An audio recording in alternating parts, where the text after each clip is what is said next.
Me dijeron, tú solo eres la sombra de Laura, y se burlaron todos en la mesa de acción de gracias, hasta que mi padre, Roberto, se levantó, me miró y soltó. Yo soy María González, tengo 38 años, y aquel martes de noviembre me preparaba para la cena familiar en la casa de mis padres en Houston. El aroma del pavo asado invadía el salón, pero la silla vacía junto a mi plato me hizo sentir un escalofrío inesperado. En los siguientes 40 minutos escuché cosas que cambiaron para siempre la forma en que veía a mi propia madre, y lo que hice después rompería a mi familia. El salón estaba iluminado por la luz tenue que se colaba entre las cortinas de lino, el crujido de los tacones de Laura. El crujido de los tacones de Laura resonaba sobre el parqué de caoba. Después, los pasos más suaves de mi madre, Elena.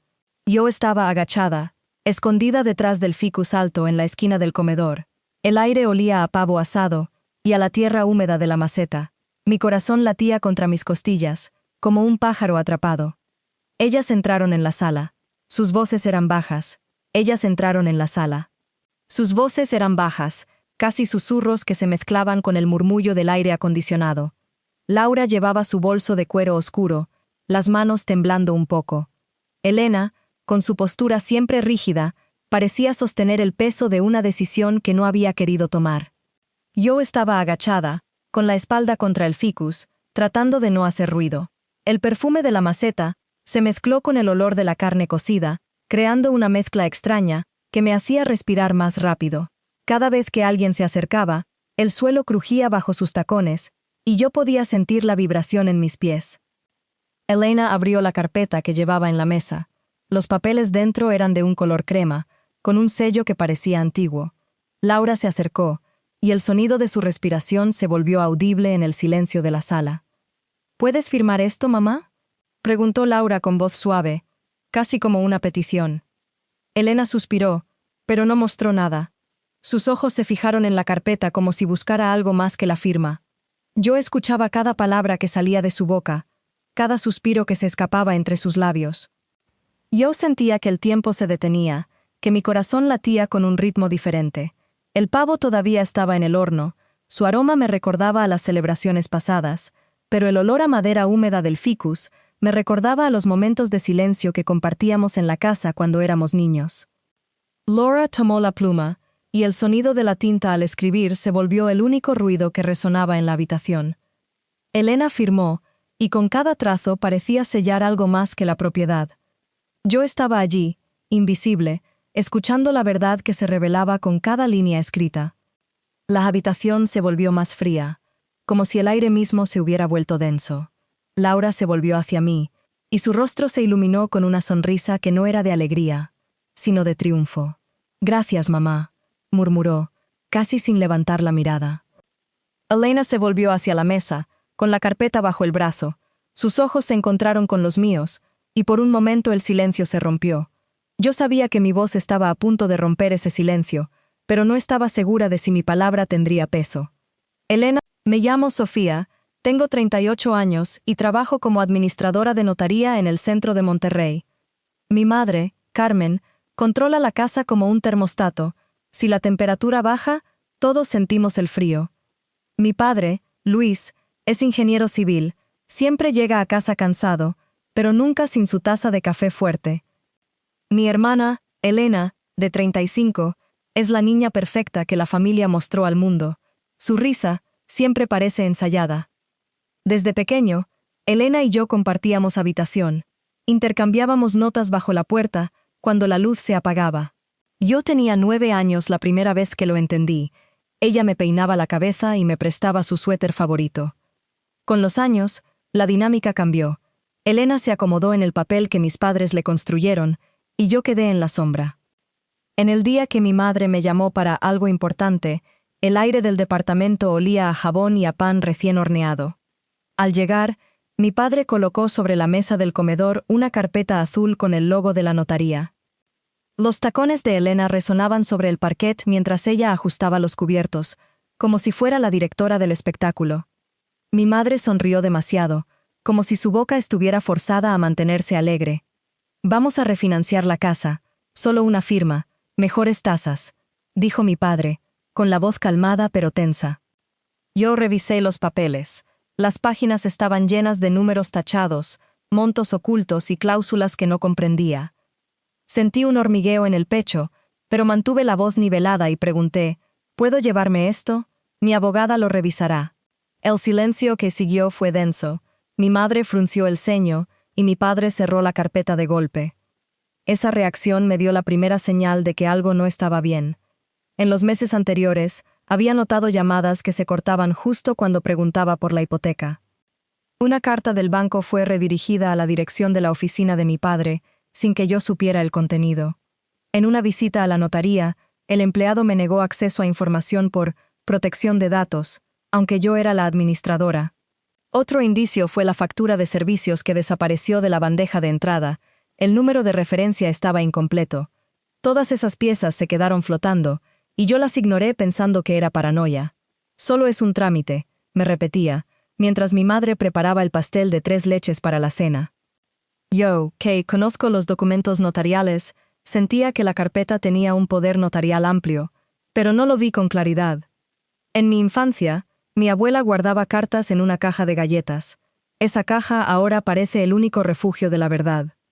Aquel día, mientras mi hermana servía el vino, escuché el susurro del refrigerador y el leve crujido del sofá.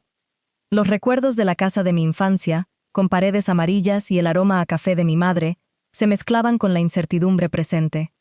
La señal más clara llegó cuando mi padre, al cerrar la carpeta, murmuró, «Es solo una formalidad».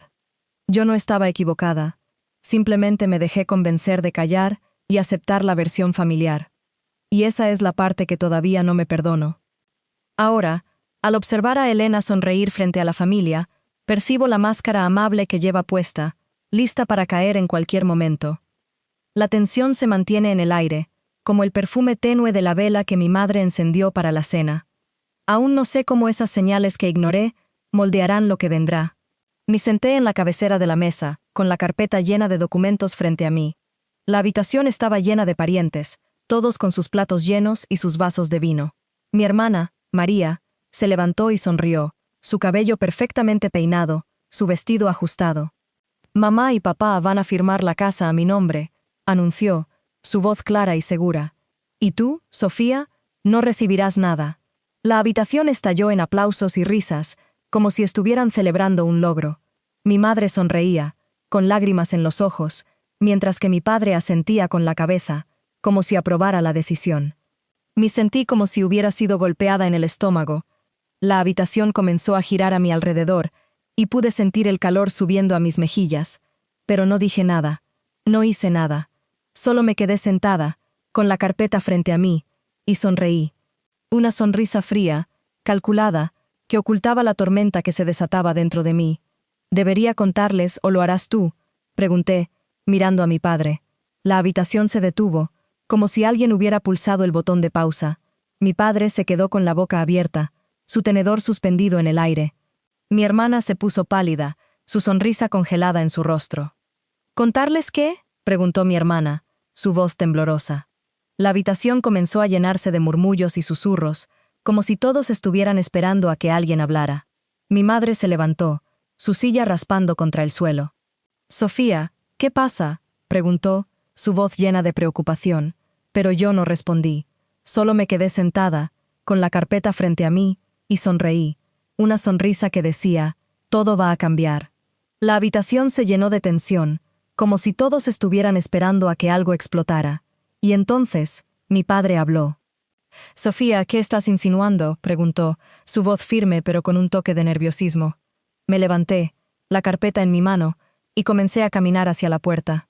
«No estoy insinuando nada», dije, sin mirar atrás. «Solo estoy diciendo que la verdad saldrá a la luz». La habitación estalló en un coro de preguntas y gritos, pero yo no me detuve. Salí de la casa, con la carpeta en mi mano, y comencé a caminar hacia mi coche.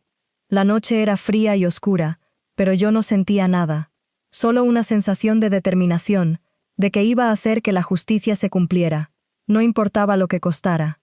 No importaba lo que tuviera que hacer, iba a asegurarme de que la verdad saliera a la luz, y de que mi hermana y mis padres pagaran por lo que habían hecho.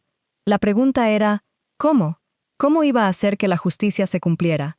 ¿Cómo iba a asegurarme de que mi hermana y mis padres pagaran por su traición? La respuesta, por supuesto, era simple. La respuesta era, con pruebas, con documentos, con testigos, con evidencia. La respuesta era, con la verdad. Y eso era algo que yo tenía en abundancia. Tenía la carpeta llena de documentos, llena de pruebas. Tenía a mis amigos, que estaban dispuestos a testificar en mi favor. Tenía a mi abogado, que estaba listo para presentar mi caso. Y tenía, por supuesto, la verdad. La verdad era mi arma más poderosa, mi escudo más fuerte. Y con ella, iba a vencer, iba a ganar, iba a hacer que la justicia se cumpliera. Y nada, absolutamente nada, iba a detenerme. Me levanté de la silla y saqué la carpeta de documentos que había preparado. La puse sobre la mesa, frente a mí, sin abrir. Mi madre me miró con curiosidad, mi padre con desdén. Mi hermana Jenna parecía confundida. Antes de que nadie pudiera reaccionar, comencé a hablar en un tono calmado. Antes de que celebréis que Jenna se quede la casa, debéis saber en qué condiciones está. Mi madre se inclinó hacia adelante, intrigada. Mi padre cruzó los brazos, como si estuviera preparado para una discusión. ¿Qué condiciones?, preguntó Jenna, su voz llena de curiosidad. Saqué una hoja de la carpeta y la deslicé sobre la mesa. El resumen está aquí, en negrita. Están atrasados en los pagos, con 2 hipotecas. La segunda se contrató sin decírselo a nadie. Mi madre se cubrió la boca con la mano, como si estuviera a punto de gritar. Mi padre se puso rojo de ira. Jenna parpadeó, como si la hubieran abofeteado. Eso no es verdad, dijo, su voz subiendo de tono. Me habrían dicho. La miré fijamente. ¿Te dijeron que la casa tiene más de $100,000 en deudas? ¿Que si firmas 2 papeles, serás responsable de todos los pagos atrasados y multas? Algo se quebró en su expresión. La duda se introdujo en sus ojos. Mi padre intentó intervenir, pero lo detuve. Porque este documento dice que el banco no está convencido de que estén manejando nada. Mi padre se levantó de la silla, como si fuera a arrebatarme el papel. Lo retiré justo a tiempo. Mi madre suplicó. Por favor, no hagas esto hoy. La miré. ¿Por qué no? Tú elegiste hoy. Los parientes comenzaron a moverse en sus sillas, incómodos. Mi tía Diane fue la primera en hablar. Daniel, ¿es esto cierto? Mi padre no respondió. Su mandíbula se tensó tanto que pensé que podría fracturarse. Mi madre se cubrió la cara con la servilleta. Jenna me miró, luego a nuestros padres, confundida. Me dijeron que la casa era mía, dijo, su voz temblando. Nunca fue un regalo, dije suavemente. Era una ruta de escape para ellos. Necesitaban a alguien para llevar la deuda. Primero, intentaron engañarme. Cuando eso no funcionó, te eligieron a ti. Jenna se quedó congelada en su vestido de lentejuelas, temblando. Su prometido, Tyler, se alejó de ella ligeramente, como si no estuviera seguro de si quería asociarse con esto. ¿Está mintiendo?, preguntó. Mi madre sollozó. Mi padre no miró hacia arriba. Eso fue suficiente. Tyler empujó su silla hacia atrás y se levantó. ¿Me dijiste que la casa estaba pagada?, dijo, su voz temblando entre la ira y la incredulidad. Me dijiste que tendríamos un nuevo comienzo. Jenna extendió la mano hacia él, pero él retrocedió. ¿Esperas que comience una vida en un barco que se hunde? Tyler sacudió la cabeza. No me caso con esto. La habitación jadeó colectivamente mientras él salía por la puerta delantera, sin mirar hacia atrás. Jenna se derrumbó en su silla, con lágrimas en los ojos. Por primera vez en años, parecía la pequeña niña que solía gatear en mi cama después de pesadillas. No es mi culpa, susurró. No lo sabía. La miré con compasión. Lo sé, dije suavemente. Mi padre golpeó la mesa con la palma de la mano. Has arruinado todo. La habitación se había vuelto un lugar tenso, lleno de emociones encontradas. Mi hermana lloraba, mi madre sollozaba, y mi padre parecía un hombre derrotado. En ese momento, supe que nada volvería a ser igual. La verdad había salido a la luz, y con ella, una nueva realidad se abría ante nosotros. Una realidad llena de consecuencias, de decisiones difíciles, de un futuro incierto, pero también una realidad llena de oportunidades, de crecimiento, de sanación. Mientras miraba a mi familia, supe que el camino ahead sería difícil, pero que juntos podríamos superar cualquier obstáculo. Podríamos aprender a perdonar, a entender, a sanar. Y aunque el dolor y la confusión todavía estaban presentes, había algo más, la esperanza. La esperanza de que, algún día, podríamos dejar atrás el pasado y mirar hacia el futuro con optimismo. La esperanza de que, algún día, podríamos ser una familia unida, sin secretos, sin mentiras, sin deudas. La esperanza de que, algún día, podríamos ser libres. Me quedé paralizada cuando escuché a mi padre decir en voz alta: «Si yo no pago, ustedes siguen con la vida». La frase se quedó flotando en la sala, mientras la música de fondo se apagaba como si también se negara a seguir. Era el cumpleaños de mi hermana Jenna, una tarde de junio en la casa que había sido de mi madre desde siempre.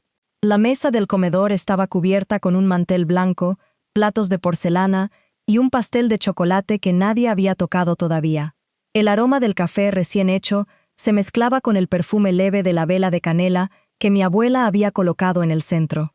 Los tacones de mi tía Claudia resonaban sobre el parquet cada vez que se acercaba a la barra. Yo sentía el latido de mi corazón contra el pecho, lento pero firme. Yo, Ana, con 38 años, enfermera geriátrica, había llegado con una carpeta azul marino bajo el brazo.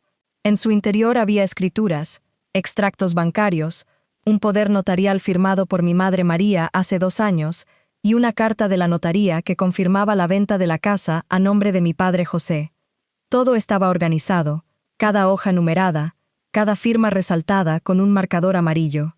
Cuando todos estaban sentados, la abogada del caso, la licenciada Laura Nolan, entró con paso seguro, su traje gris y su placa de identificación brillando bajo la luz del chandelier. No hubo saludo, solo una mirada que recorría la habitación como evaluando una escena. «Necesito hablar con ustedes sobre los registros de la hipoteca», dijo con voz medida. El silencio cayó como un velo pesado. Mi madre intentó sonreír, pero sus ojos se llenaron de lágrimas que no quería dejar ver. Mi padre apretó los puños bajo la mesa, como si tratara de contener una tormenta. Jenna, con la cara pálida, agarró el borde del mantel con fuerza. Yo no dije nada. Simplemente coloqué la carpeta sobre la mesa, una hoja a la vez, como si fueran cartas de juego que se repartían. Cada documento hizo crujir el papel, cada número parecía resonar en la habitación. No grité, solo puse la verdad sobre la mesa. Licenciada Nolan tomó la primera hoja, la revisó y volvió a mí. «¿Podría explicar estos retiros mensuales de 500 pesos?» preguntó, señalando una tabla de extractos. Yo respiré profundo y respondí: «Son retiros que mi padre autorizó sin mi conocimiento, bajo el pretexto de gastos médicos, pero nunca se presentaron facturas». El padre, José, intentó defenderse. «Yo solo quería ayudar.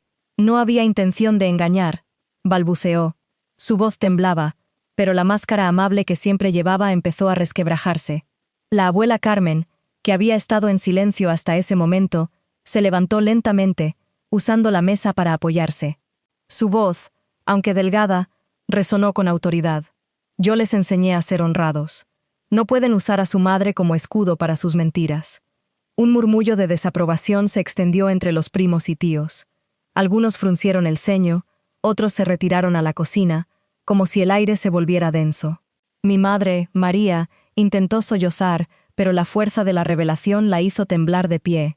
«Yo no quería que llegara a esto», susurró, la mirada baja, como si estuviera contemplando el final de una era.